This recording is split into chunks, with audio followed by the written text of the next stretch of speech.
Y aquí estamos, un día más recorriendo propiedades con ustedes.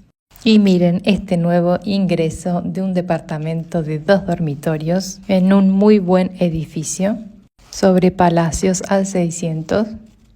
Interno muy tranquilo, con un balcón corrido, muy buenos materiales de construcción y una distribución muy funcional, apto turismo y apto profesional. Y en Lomas del Cauquén nos encontramos con esta casa premium a estrenar, súper moderna, con vista al bosque y un poco al lago y a las montañas, con mucha intimidad por tanta vegetación, lugares comunes en planta alta y 2 dormitorios en suite en planta baja, con un lavadero súper práctico y un toilet en planta alta.